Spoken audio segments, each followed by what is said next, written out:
कमरे के अंदर का माहौल घुटन भरा था। हवा में ऐसा तनाव फैला हुआ था जिसे कोई तोड़ने की हिम्मत नहीं कर रहा था। गैब्रियल चुपचाप खड़ा था, जबकि उसका चाचा तेज और परखने वाली नजरों से उसे देख रहा था। उसका चाचा शांत स्वर में बोला, लेकिन उसकी आवाज में ऐसा अधिकार था जिसे नजरअंदाज करना नामुमकिन था। तो गैब्रियल फिर भी चला गया। उसने पूछा कि आखिर हुआ क्या था, जबकि दोनों जानते थे कि यह कोई साधारण गलती नहीं थी। गैब्रियल ने खुद को बचाने की कोशिश की और कहा कि जो भी हुआ वह सिर्फ उसकी गलती नहीं थी।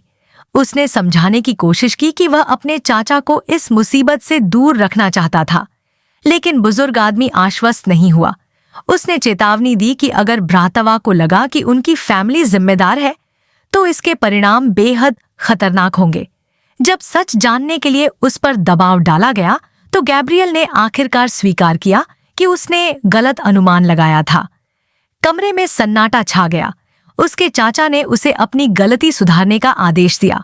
उन्होंने उसे याद दिलाया कि उसका काम उनके साम्राज्य को फैलाना है, उसे बर्बाद करना नहीं। उन्होंने चेतावनी दी कि सच्चाई छिपाने से भरोसा टूट जाता है और उनकी दुनिया में भरोसा ही ताकत होता है। फिर आदेश दिया गया। गैब्रियल को तुरंत वेनिस जाने के लिए कहा गया। जब उसने हिचकिचाहट दिखाई तो उसके चाचा ने याद दिलाया कि आदेश मानने से इनकार करना कोई विकल्प नहीं है। मजबूर होकर गैब्रियल ने सुबह तक वहां पहुंचने की बात मान ली। कॉल खत्म हो गई, लेकिन दबाव खत्म नहीं हुआ। गैब्रियल बाहर निकला और बिना देर किए अपनी योजना बदल दी। उसने ड्राइवर को दूसरी जगह जाने का निर्देश दिया। जाने से पहले उसने किसी से चुपचाप कहा कि माइकी से उसकी तरफ से माफी मांग ले।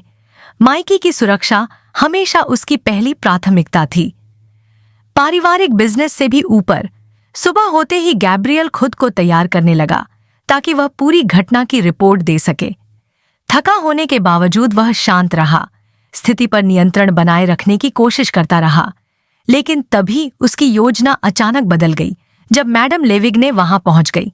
उनकी मौजूदगी ही किसी बड़े संकट का संकेत थी। उन्होंने बताया कि उनके घर पर हमला हुआ था। उनके गार्ड्स की हत्या कर दी गई थी। उनके पति गंभीर रूप से घायल थे और सबसे भयानक बात, उनके बेटे लुइस का अपहरण हो गया था। लुइस पूरी तरह मासूम था। उसे अपने परिवार की खतरनाक दुनिया के बारे में कुछ नहीं पता था।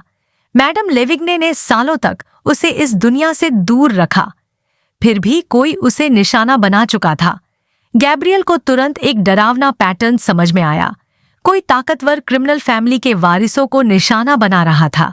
मैडम लेविग्ने ने पहले ही कई बड़े शहरों में क्रिमिनल नेटवर्क को सतर्क कर दिया था, लेकिन उन्हें डर था कि समय उनके हाथ से निकल रहा है। अगर उनके बेटे को सीमा पार ले जाया गया तो वह हमेशा के लिए गायब हो सकता था। गैब्रियल जानता था कि हालात इससे भी बदतर हो सकते हैं। अगर अपहरण करने वाले वही लोग थे जिन्होंने पहले माइकी को निशाना बनाया था, तो उन्हें फिरौती में कोई दिलचस्पी नहीं थी। उनके इरादे कहीं ज्यादा खतरनाक थे।